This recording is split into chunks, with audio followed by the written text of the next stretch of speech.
everyone. My name is Juliet, and I'm going to be guiding you through this 75-minute yin yoga class.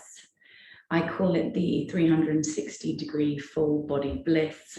We're not going to be focusing on any specific organ pairings in this class, but I hope you enjoy the class.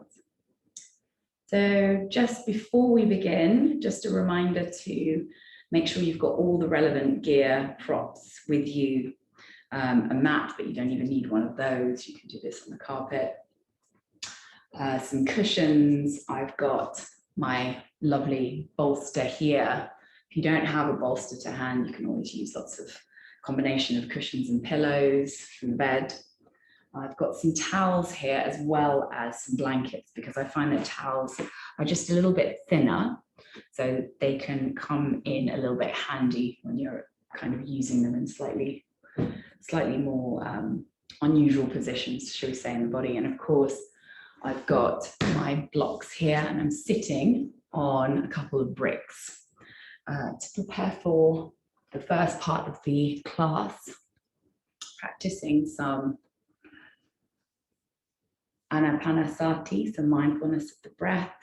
And before we start, of course, make sure that you have maybe a blanket for later on, or some thicker clothes like a hoodie, and maybe even some socks for Shavasana, because students find that their temperature does plummet during yin, because it is very much a cooling practice. So find a comfortable seated position, preferably with your seat raised a little bit so that your knees are lower than your hips. I'm taking kind of a different variation to Sukhasana, that you can sit cross-legged with or without blocks underneath you if you prefer. Or you could take a kneeling pose like Virasana, as we call it in Vinyasa. Just as long as the lower back is nice and straight and supported, so that we don't dump and round the lower back. We don't dump into the lower back and round it during the course of just sitting quietly during this anapanasati, the mindfulness of the breath.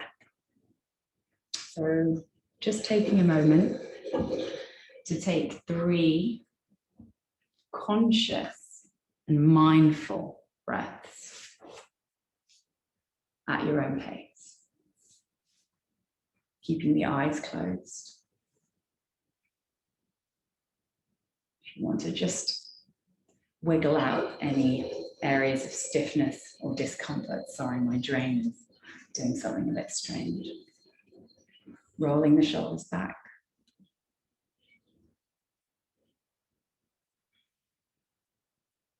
And then after the final breath, using this opportunity to take residence in your body, the only vessel that you'll ever know.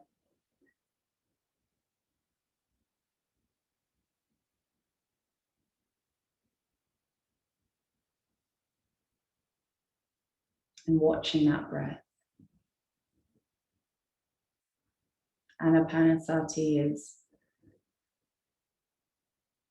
literally tracking the sensations in the body as the body breathes.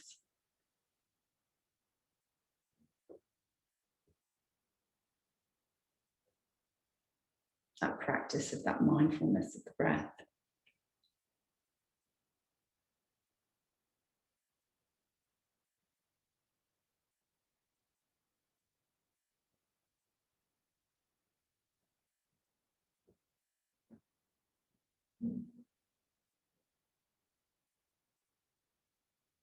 It's really a time to unhook from any thoughts or being driven by thought. Being aware of the body, the breath, the mind. And of course, the breath is such an incredibly useful tool for not just keeping us alive, but as a good reflector on how we are mentally, emotionally.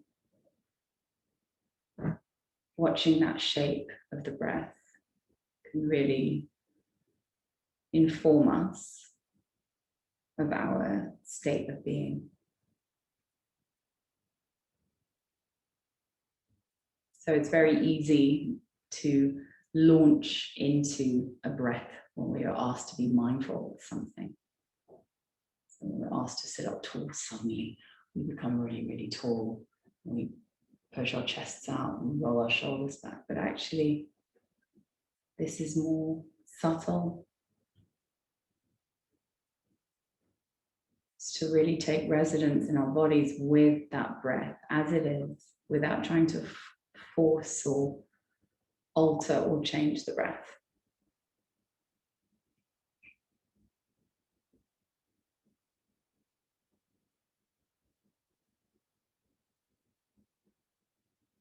Watching where it comes from, where it goes to, how it leaves.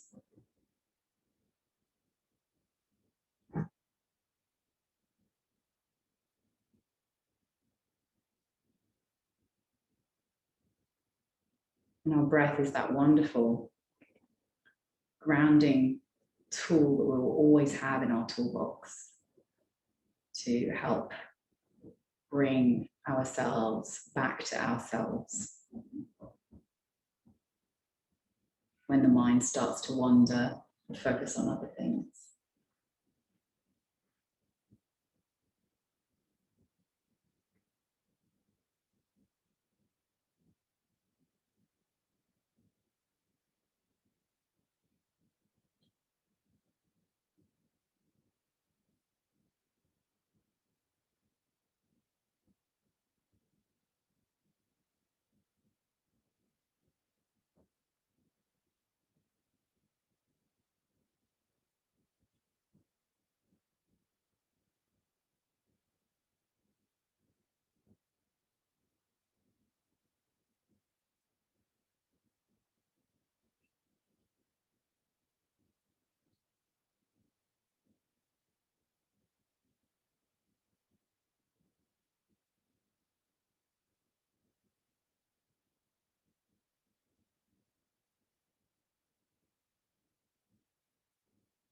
The yin practice is very much quiet and introspective. And so that connection with the body is a really fundamental part. Listening to the body.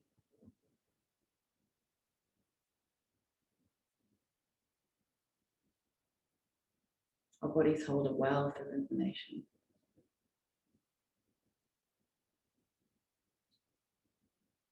And so watching that breath, that mindfulness of the breath,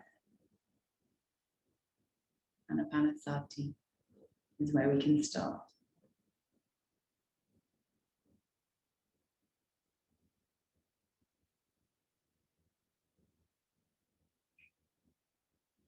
Giving your permission to just sit here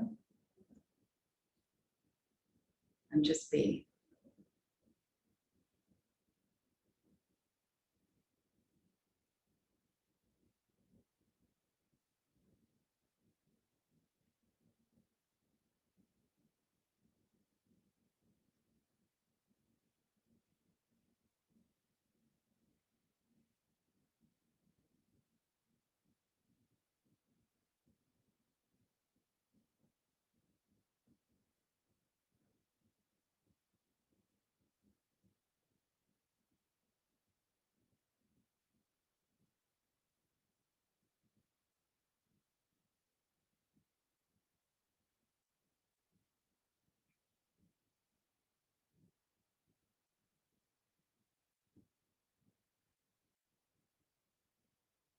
When the mind wanders, just come back to that movement of the breath, tracking the sensations of the breath in the body without judging or feeling that you haven't fully concentrated forgiving yourself if the mind does wander. Just gently track your attention back to the breath.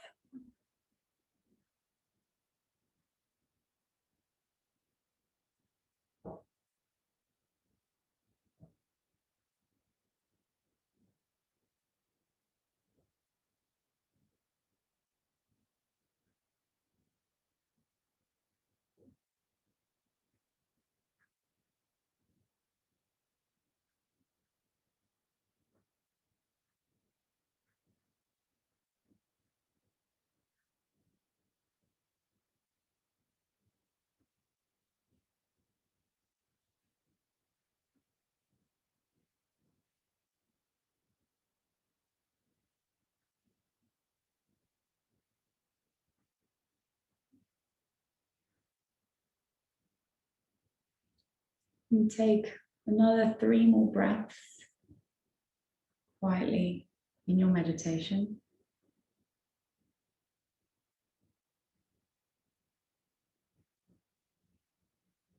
As you begin to bring your attention slowly back into the room, as you gently open your eyes.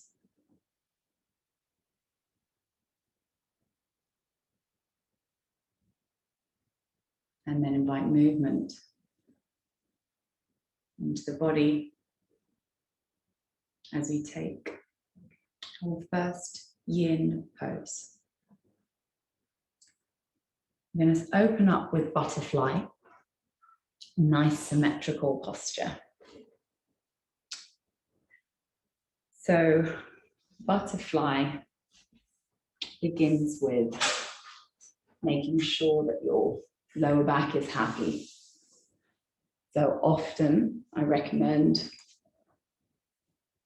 that a block is used underneath the sit bones if you're not used to this pose, or if you don't like that rounding of the lumbar, if you've got any issues in the SI or in the lumbar. And then bringing the soles of the feet together, and then allowing the body to come forward in between the legs. The knees are flopping out, feeling nice and heavy. And then the forehead kind of is aiming towards the toes. Excuse the noise, I'm sorry, I'm not in charge of my drink.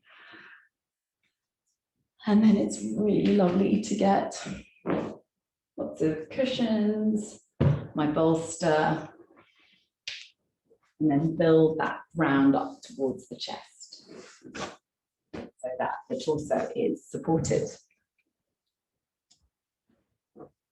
And this is just one way of doing that. It's a really nice and comfy way of doing it. And allowing the chest to sink down, and kind of with my arms tend to hug the bolster or the pillows, and then resting here. Sometimes I don't use a bolster and just allow gravity to take over here. If that's okay with the lower back, that's okay with the spine rounding as much, okay with no support here.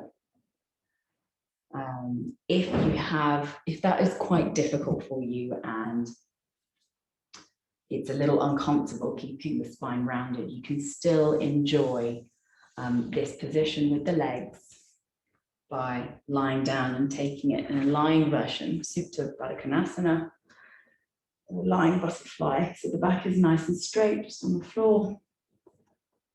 And then the soles of the feet together and the knees are coming out. And if you have some kind of bricks or blankets, you can place them underneath. This is whether you're lying or you're sitting up, underneath the thighs, so that there's not too much of a stretch or too much intensity on the inner thighs to begin with. Maybe later on, halfway through the posture, you can maybe release the legs by taking away the props underneath the thighs. So your choice here. either in Supta, Baddha Konasana, or coming into butterfly.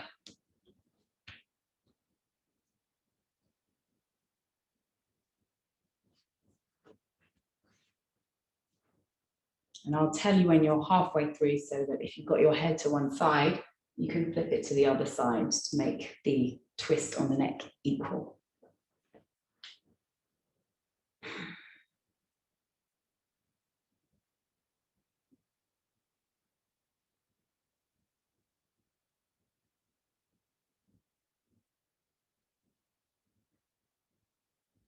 So this is a lovely opening posture in a yin class, because it targets quite a few meridians running down the back, running either side of your spine as you lean forward. The kidney and bladder meridians, and also on the meridians on the inner thighs as well. And so most of the internal the internal lower organs run down the legs. So it's targeting quite a few meridian channels down the inner thighs as the knees flop out. And you'll feel a little bit of a stretch in those adductors, the inner thighs.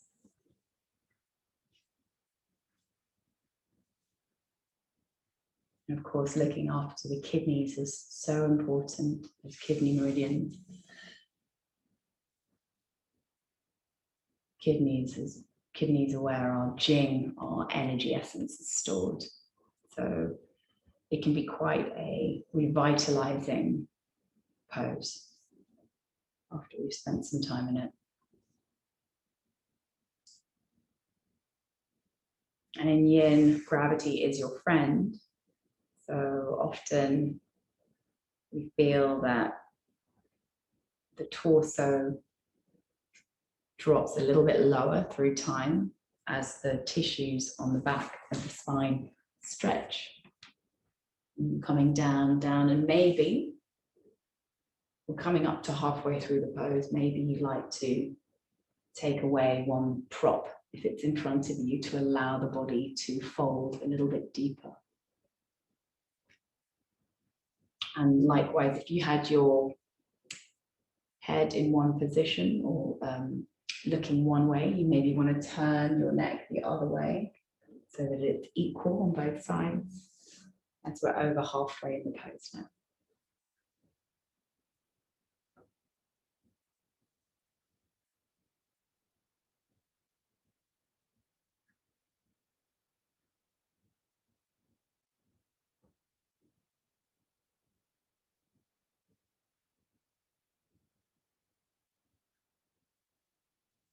Noticing how those target areas are feeling. All the way down the length of your back and on the inner thighs and potentially the outer hips here a little bit for some people. Notice how those tissues, muscles are feeling.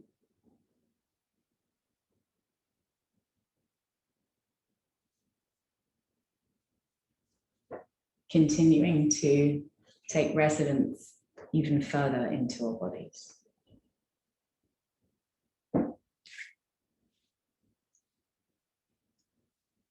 Just another minute left here.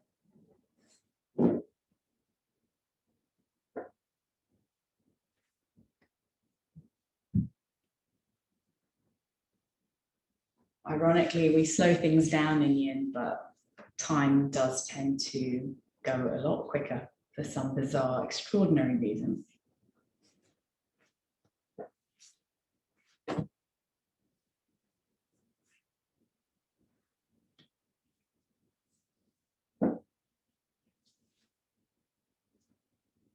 So if you have support on the outer thighs, maybe you'd like to just take it away for the last 30 seconds to allow a bit more of a stressing of those tissues on the inner thigh.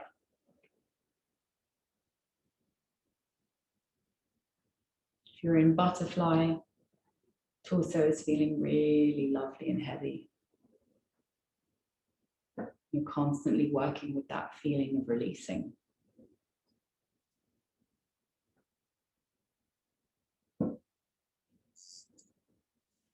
And the time is now up.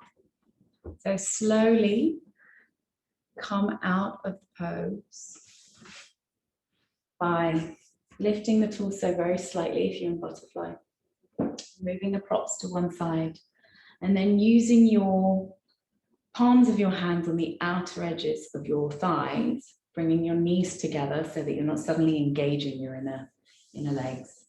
Your knees together, and then maybe just stretching out your legs in front of you and just leaning back onto your hands to support your back, to support your body. And just taking a moment here and noticing the sensations in the body as you come out of the pose. If you're in Supta, the same goes. You can just keep lying down on your back and then bringing your knees together. And you can kind of have a nice restorative pose with your knees together and your feet out. And again, tracking the sensations on the inner thighs and in the groin. This constructive rest period is really important in between a yin pose. Just to notice how it's feeling, to give that chance for the chi to mobilize throughout the body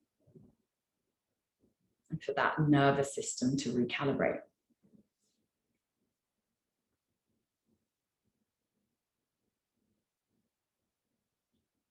So keeping the eyes closed to track those sensations. And if you do feel the need to move, now is a good time. You can windscreen wipe the knees from side to side gently, just to get the blood flowing and the chi moving even more. Or a little bit of shake out the legs. And if you had your front body rounded, you can lift your chest up a little bit, bring the shoulder blades together. Whatever natural movement feels good to you. And now we can come into the next pose, which is Sphinx, which is a nice counter pose to butterfly, because this time we're going to be stretching the front body and compressing the back body, opposite of what we were doing in the butterfly. So toes facing down, legs directly behind you, and then elbows about an inch or two in front of the line of your shoulders. The palms can be down or palms together. And then just gently resting the shoulders onto the arms. Not necessarily lifting out in the way that we would in a yang class, in a vinyasa class. We can just gently have the shoulders a little bit, just dropping into the arms, just slightly.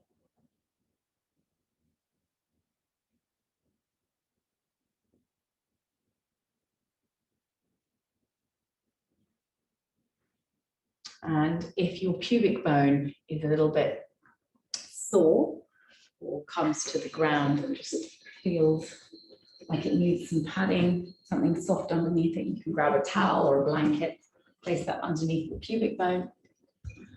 And if the back bend is a little bit too intense, then it's great to get a bolster or a pillow, whatever you have, place it underneath the bottom of your ribs, and you can rest the underside of your rib cage on here so it can support the lower back. So it's a much less of a curve of the thoracic spine. Arms still in front of you. Or to go for something a lot subtler, if you're feeling really, really stiff.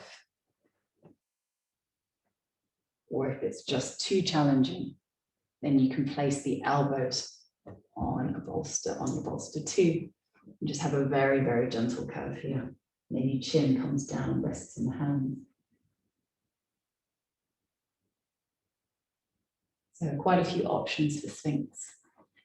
Different variations of the angle of back. And you can always hold the chin up too. That's quite nice. Like this.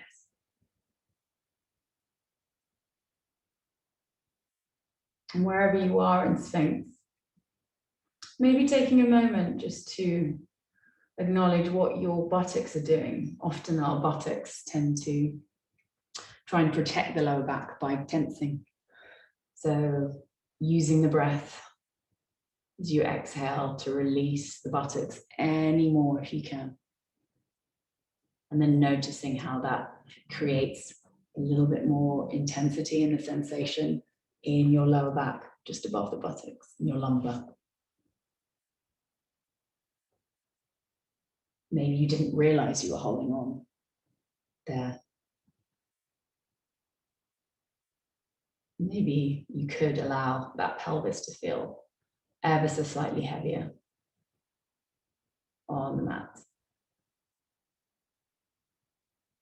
Feeling that support of the earth underneath you.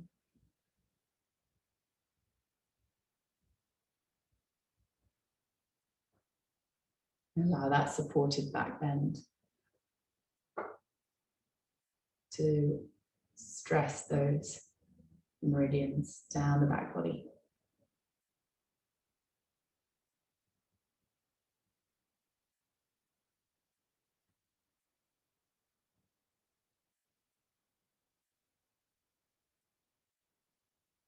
Stomach and spleen meridians run down the front side of the body and the front of the hips.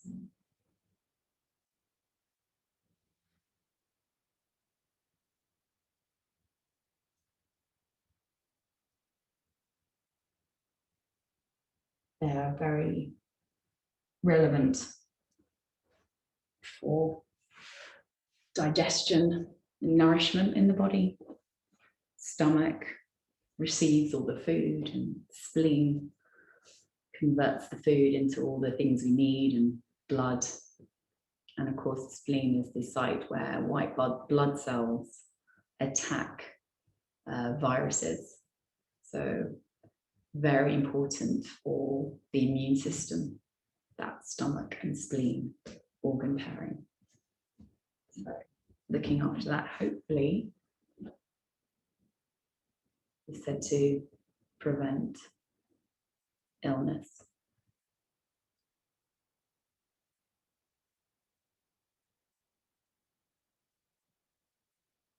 So noticing those little twinges, maybe flickering of the eyes.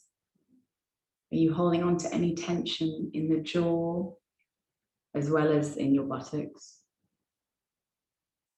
Is it just habit?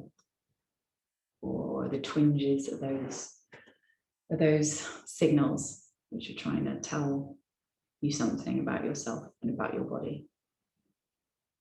Just notice without judgment.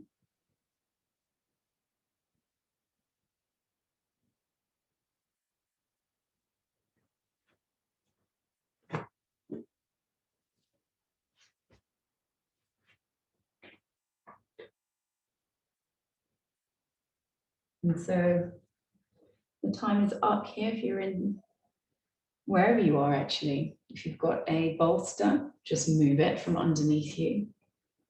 And then everyone can just come and lie down, maybe forehead coming down to the mat. And again, using this constructive rest time to track the sensations in the body, tracing where they are.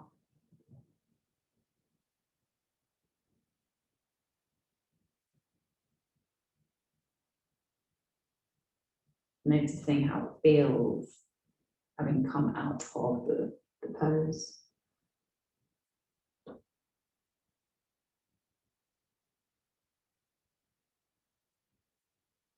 And also using the breath to manage the sensation. If you like to wiggle your hips from side to side, that can sometimes feel quite nice, just to release the lower back a bit and get the juices flowing once more.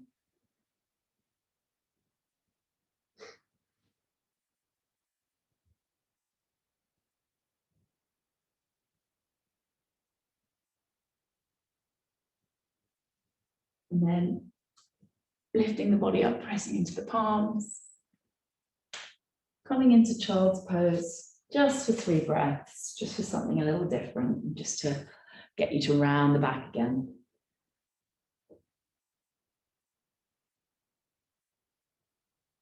Be any form of child's pose. Again, just to allow the nervous system to recalibrate.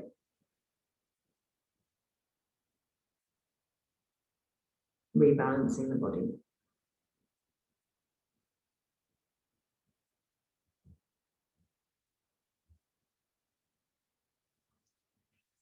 Now we're going to come into dragon pose. Again, stimulating the stomach and spleen meridian.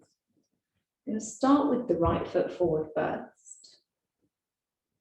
And I'm going to take your big blocks, and if you don't have them, some big encyclopedias, books, dictionaries, things like that will work if you're at home. And I like to create kind of like a nice tripod between these 2 blocks and my foot.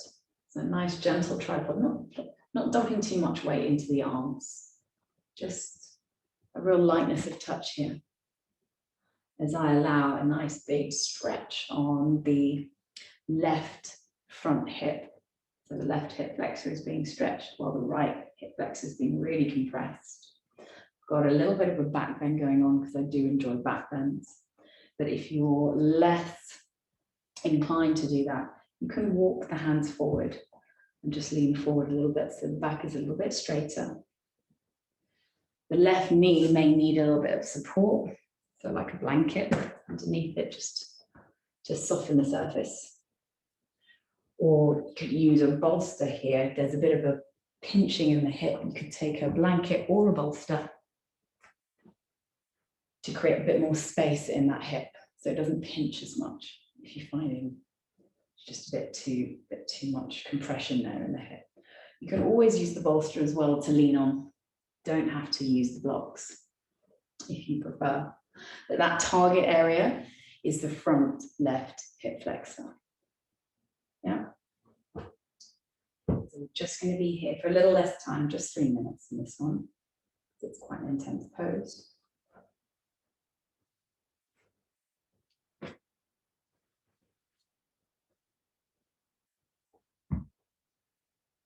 Using this time to soften the gaze, soften the jaw, soften the brow.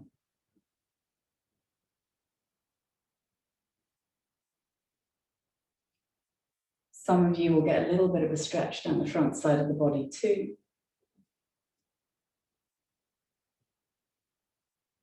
Which will intensify the stretch here as the tissues are being pulled, being stressed in opposite directions.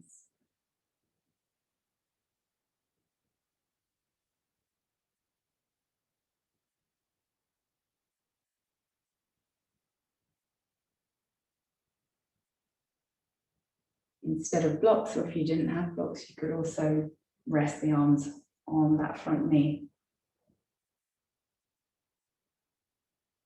It does create a bit more sensation. So just watch over time, notice how the body feels.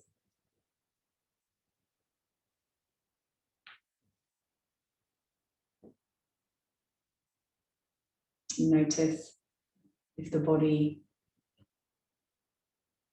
suddenly feels the urge to fidget or move. Usually the body trying to tell us something. But sometimes the easiest response is to fidget or to move. Yin is very quiet and still practice. So it's vital that we remain still in our postures to really reap the benefits of the yin pose.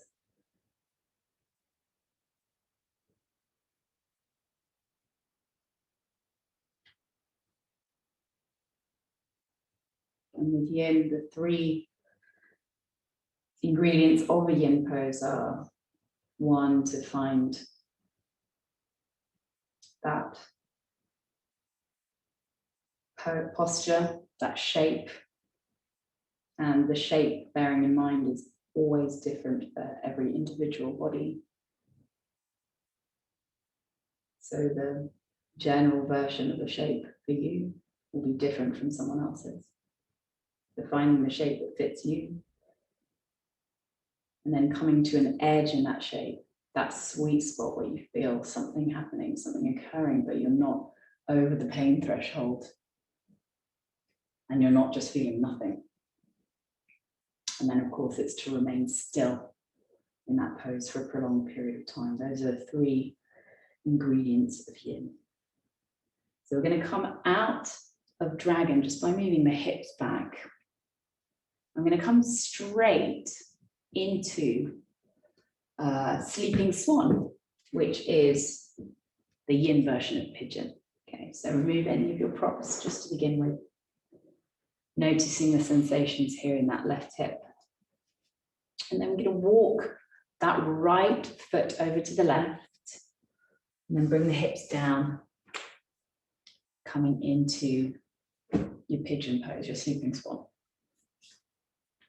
So unlike pigeon in vinyasa, it's not about getting this front leg, this lower leg parallel to the front of the mat. You take whatever angle feels good, feels like you can work with. Your hips, as a rough guide, can be square facing forward. Your back leg is facing back. It's kind of parallel along the length of the mat.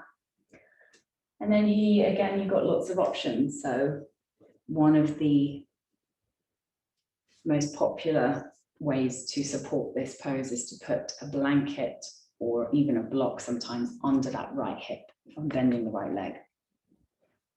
So into the right buttock.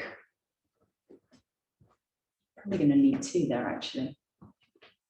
Try and build the ground up to you to support you. And that usually will create a bit of levelness, will create levelness in the hips. And then bring the torso down.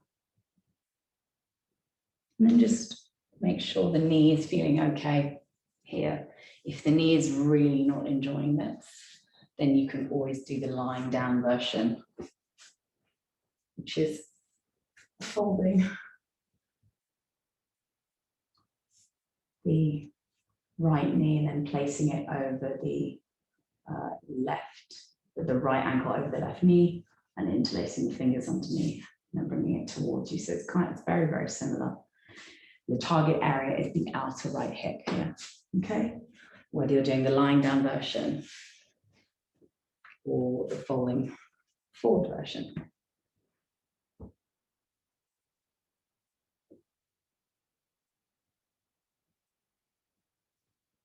And then the forehead can come down to the mat.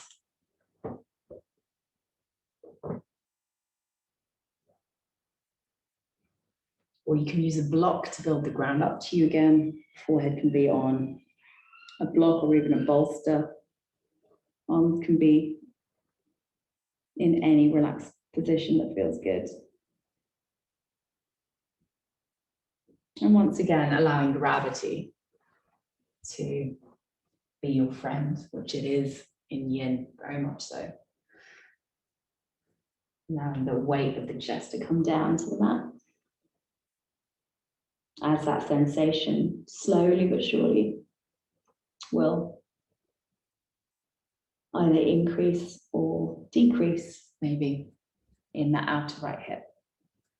And if the sensation is eventually lost, then maybe remove some of the padding to encourage a bit more of a stressing of those tissues.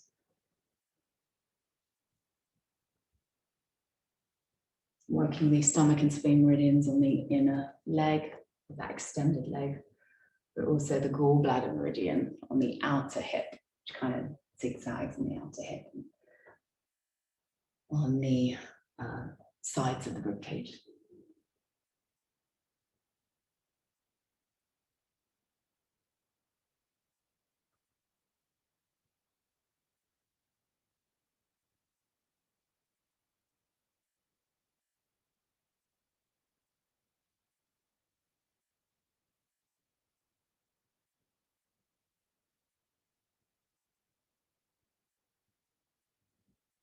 always using that breath to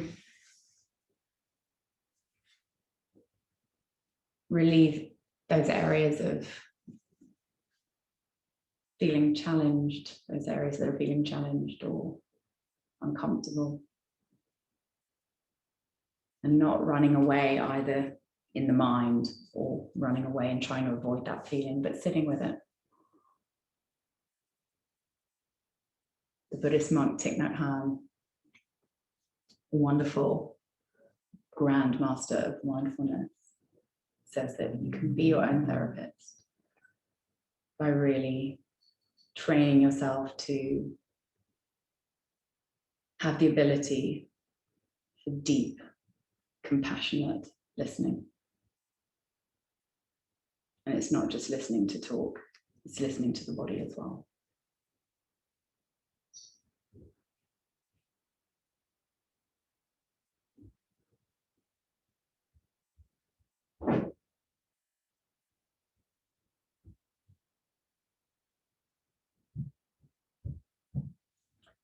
So our time is up on this side, and we're going to do all of that again on the other side. So if you want to just press your hands below your chest, lifting up the torso, and then maybe coming to lie on your stomach just for a moment and tracking those sensations in the legs. Just for a couple of breaths here.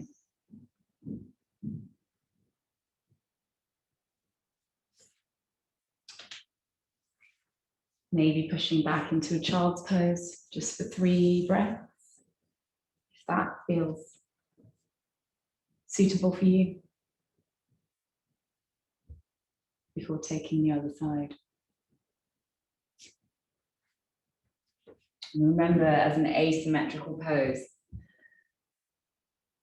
this might work very differently for you on this side, so just be mindful of that. So the left foot out in front of you, and then maybe the right knee can move back in space a little bit. And adjust yourself so that the hands are either by your hips or a little bit forward of the hips, gently placing the weight onto the blocks. Nice little even tripod between your foot and the 2 blocks.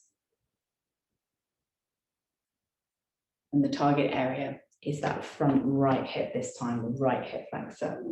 Remembering to take any padding if you need on one side, or maybe on this side you don't need it. Whatever feels good, and being careful to look after that right knee as drop down. If it needs supporting or cushioning at all. And again, softening the gaze.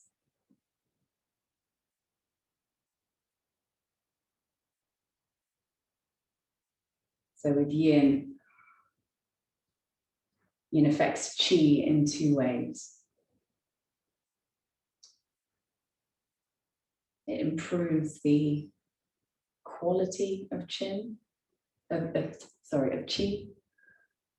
and the mobility of qi. When you're in a yin pose, you're stressing the tissue, stressing the meridian lines. But when you do eventually move again, fresh blood, fresh qi moves into those areas and therefore forces out the old qi, the stagnant qi, and that's what we don't want. Stagnant qi leads to illness, according to Chinese traditional medicine. Imagine a putrefied pond sitting there with stagnant water. You want a load of clean water to flush that all out and move it all out. And then all the nature and the wildlife can flourish once again. And of course, the mobility of qi is really important. The fact that it can move around the body.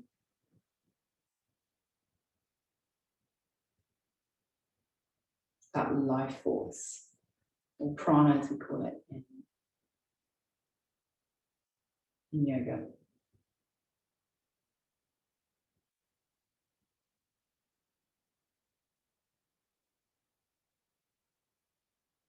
When the mind wanders, you can always come back to the breath.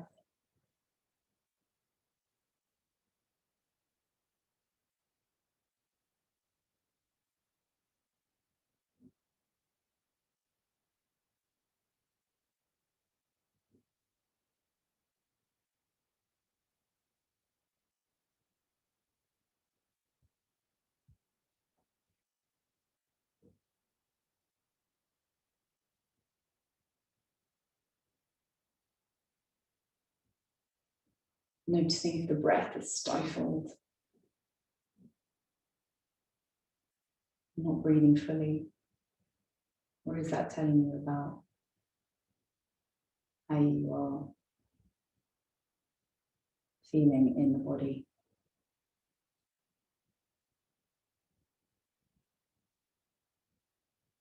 Okay, so just pushing the hips back for a moment, very slowly, and then transitioning into sleeping swan. Moving that left foot to the right, the left knee to the left, and then choose your angle of that lower leg, whatever feels comfortable. Maybe starting with some padding underneath the left hip. And then bringing that body down. And you can always take the figure of four, the reclining pigeon, if you prefer.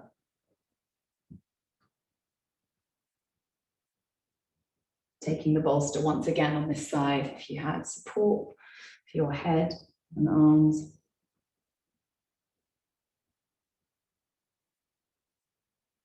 Just notice actually this, having your forehead on a bolster here in Sleeping Swan allows a bit of the opening of the shoulders as well.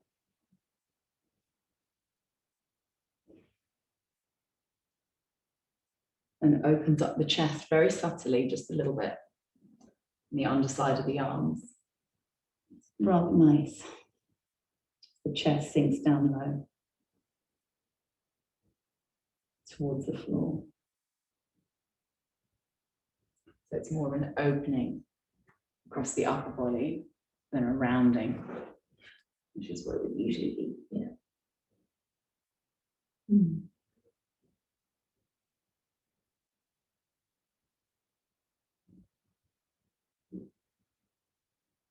And once again, being mindful of the difference between the right side and the left side.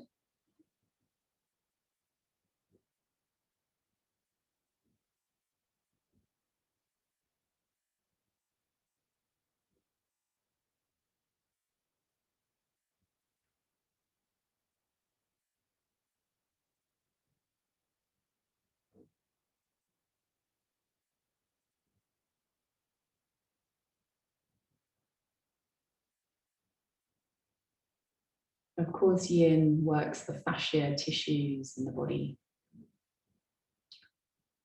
kind of mobilizes them, lubricates them with the movement, keeping the body in those yin poses.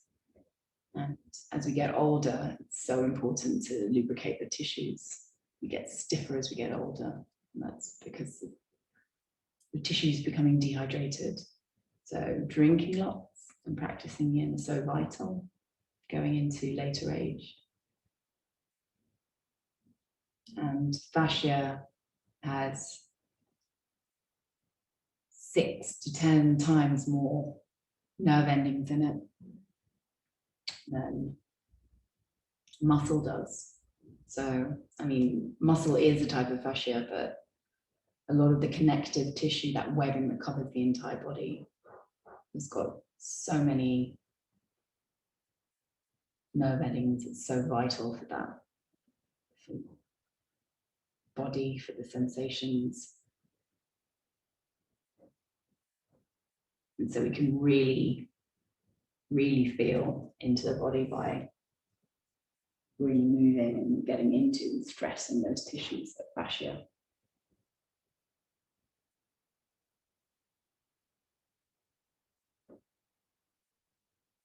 And then ready, when you are ready, just take a deep breath to come out.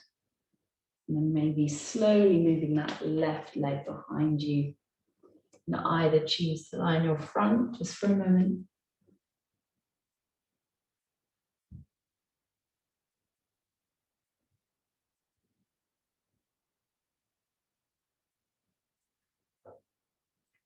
And pushing back into Charles. If you wish.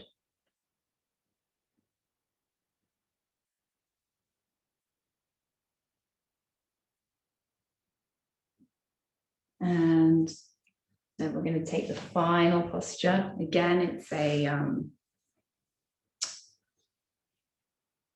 asymmetrical posture. We're going to take lateral dragonfly. So come into a straddle position, maybe taking a block or a blanket underneath the hips so that you've got a little bit of a forward tilt of the pelvis, which will just help protect that lumbar rather than curving around in the lumbar. Take the legs as wide as you feel comfortable. And then taking the elbow onto the soft part just above your knee, so soft part of the thigh above your knee. And then resting the elbow there, you can build up your surface using some blankets or even a bolster.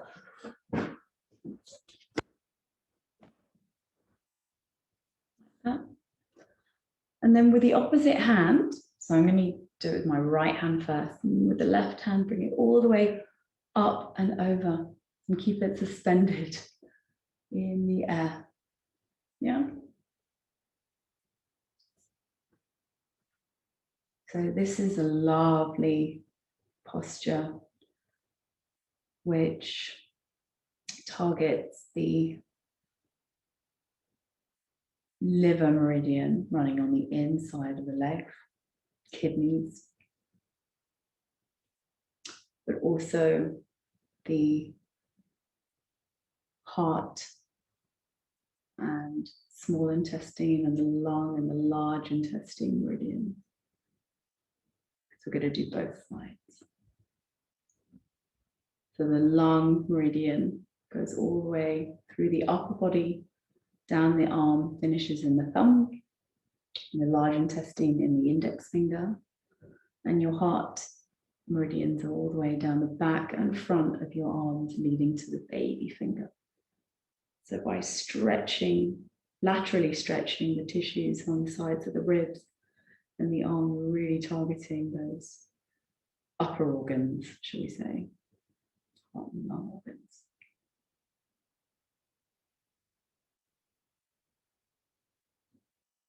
As well as your digestive system, small and large intestines. And notice the compression on the side, on my right hand side of me, might be your left if you started the other way.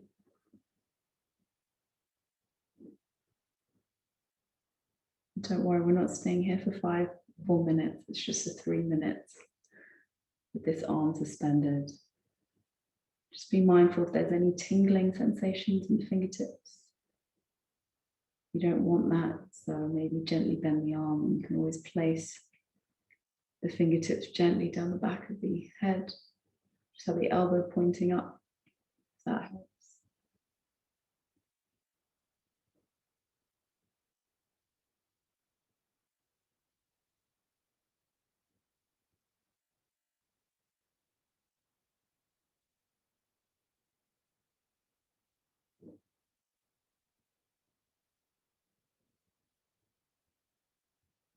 And like I said before, gravity is your friend in yin.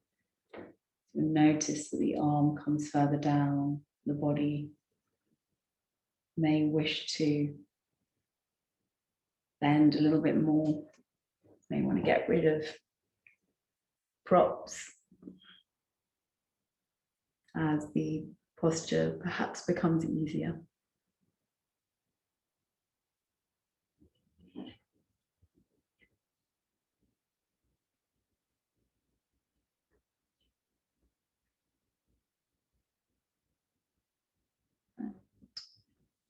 Slowly bring the body up I'm going to go straight into the other side.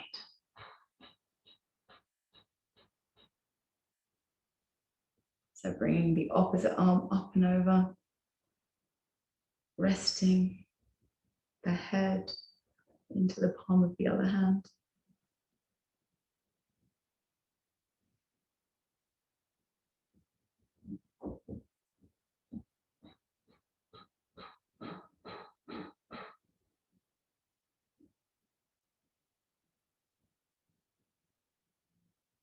Maybe if the legs not are feeling okay, maybe you can just bring them out a little bit further. As our body, our tissues get used to it, get stretched a little bit. You can work with them.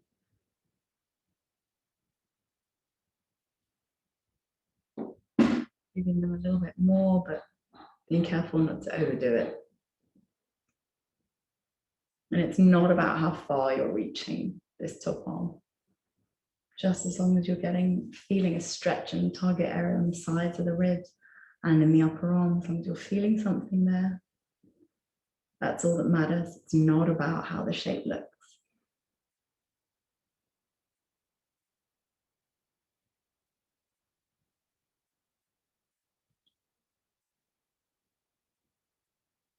About halfway now. So if you wanted to get rid of any padding that you had here, you can.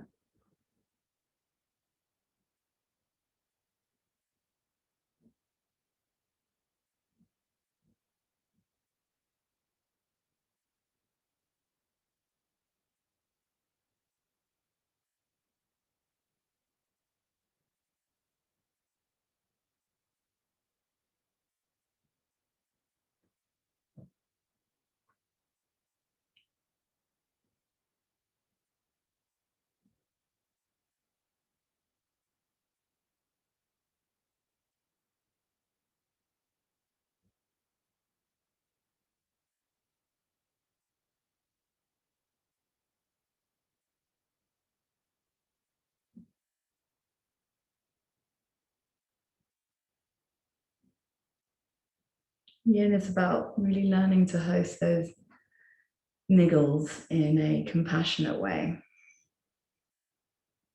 All those moments of discomfort. So how can you make yourself more comfortable? Or how can you approach what your body is telling you with that compassion, with that love that it deserves?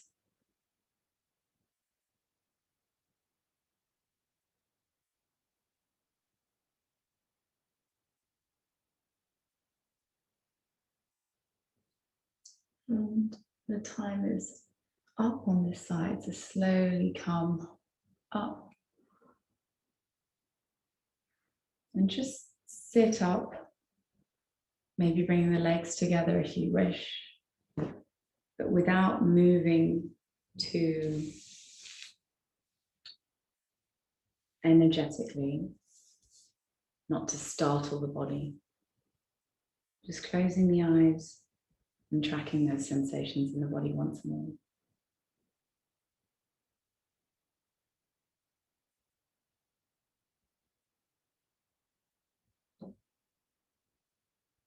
Noticing how it feels now that the arms are down, the body is straight up.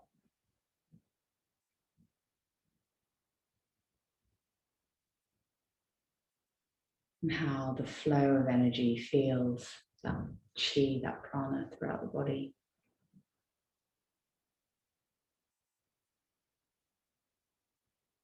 And just sitting with that for a moment.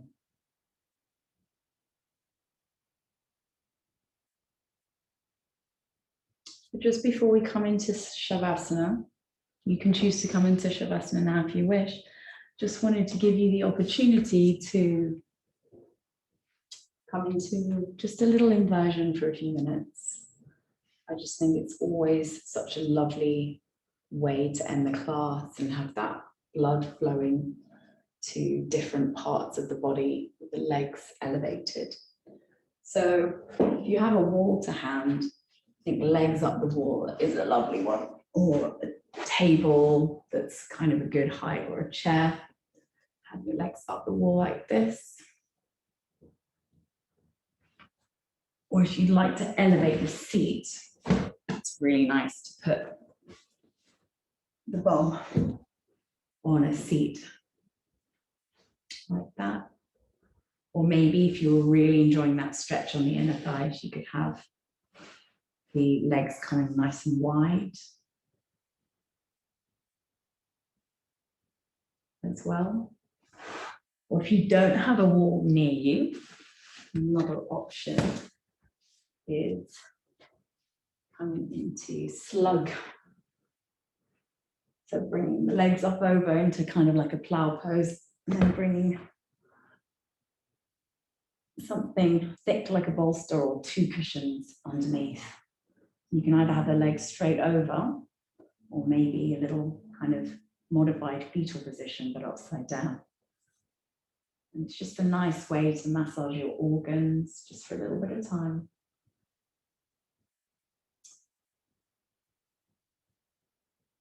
It's nice for you to kind of internalize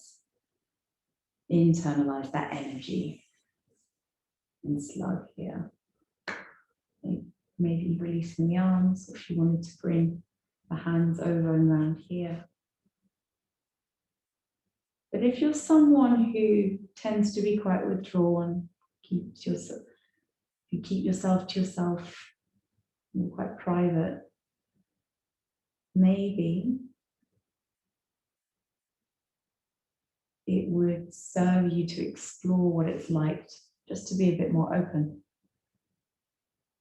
So coming into legs up the wall, if it's your habit energy, just to kind of close up. Or maybe if you are giving a lot of your energy away,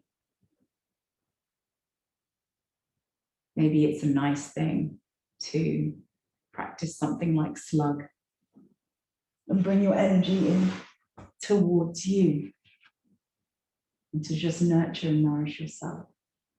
So maybe it's just a time to have a think about how you are. And there's an opportunity here in this yin class in the last few moments to do something differently. How could your life be different, maybe?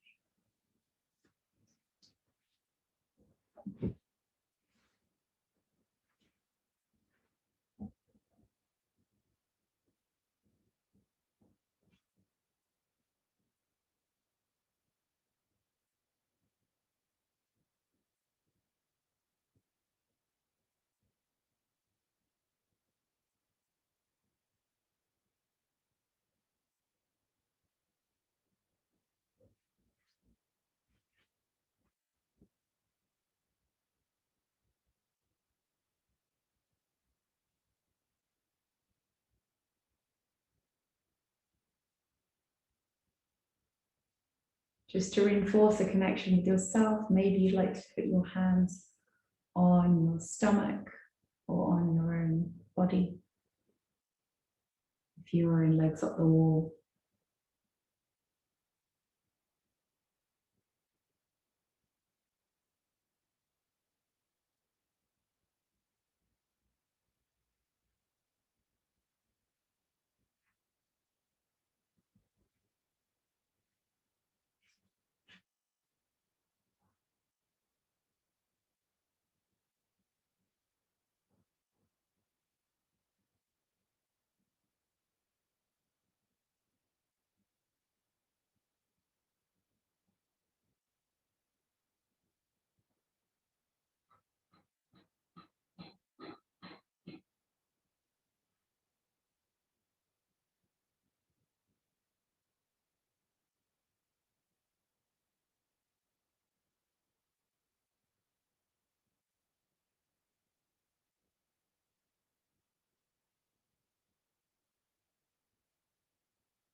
Just noticing how that inner landscape looks.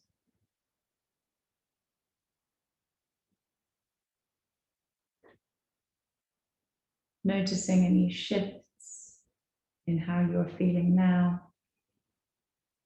to how you felt before.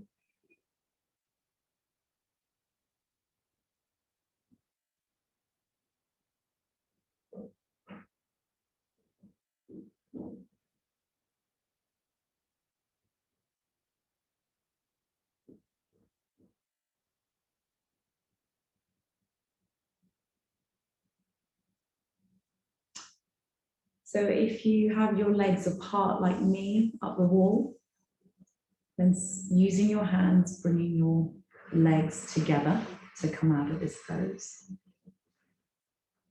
And bringing the knees into the chest, just for a couple of moments. Again, tracking those sensations on the inner thighs.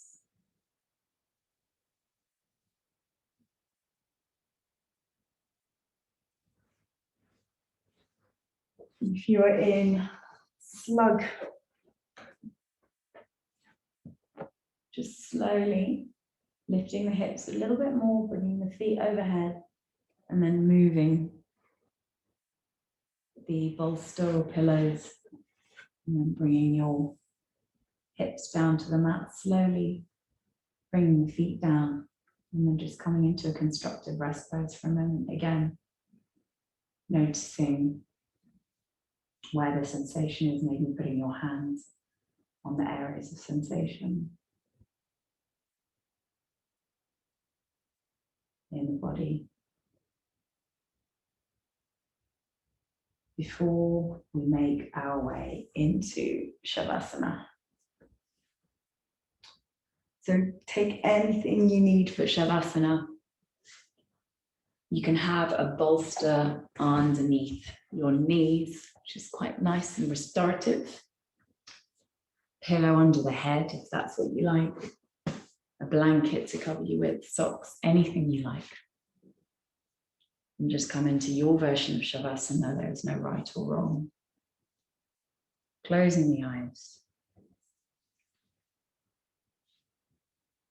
And allowing the body to receive all the benefits of that beautiful healing practice that is yin.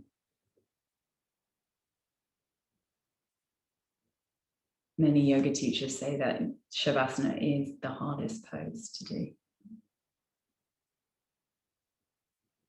So being mindful of that, really using this opportunity to release anything that could let go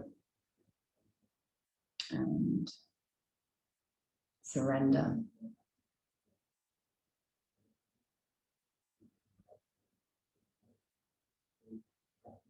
And really reinforce any connections with yourself that you've made over the course of the practice today.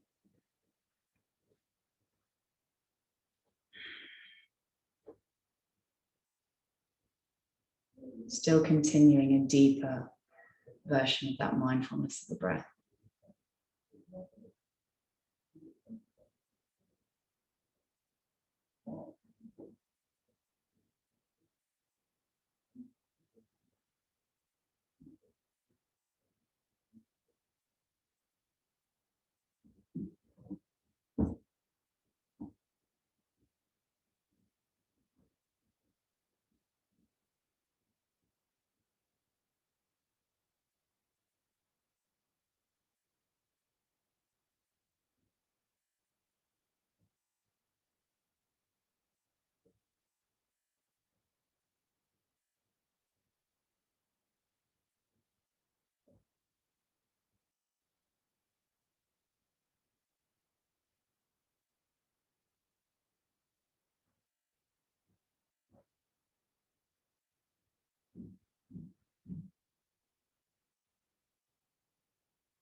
So slowly, in any way that feels organic and naturally spontaneous, start to invite a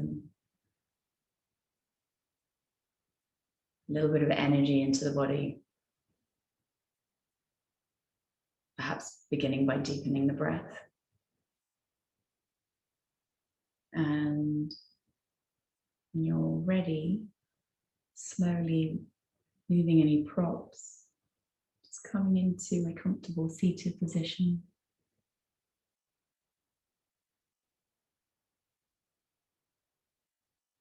Yoga is a spiritual practice. So we mustn't disturb the spirit and that spiritual connection we have. So make the movement gentle and quiet. And don't startle the spirit.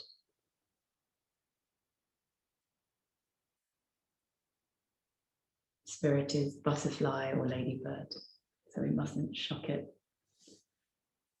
by moving too quickly or loudly or boldly.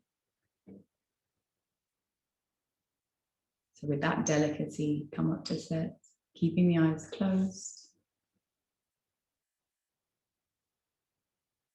Just take a couple of moments for a body scan and to see what shifts may or may not have occurred in the inner landscape,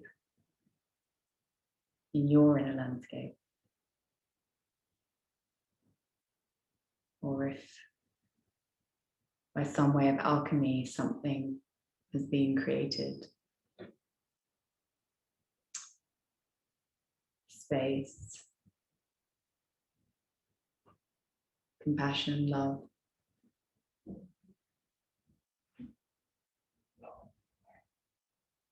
Or just being able to take residence in your body has been the gift. Bringing the hands to the heart center. Once again, reinforcing that connection and anchoring it within so that it doesn't just disappear as soon as we open our eyes, turn the lights off, and stop the class. Thank you for allowing me to guide you through this practice. I look forward to seeing you all very soon. Again, namaste.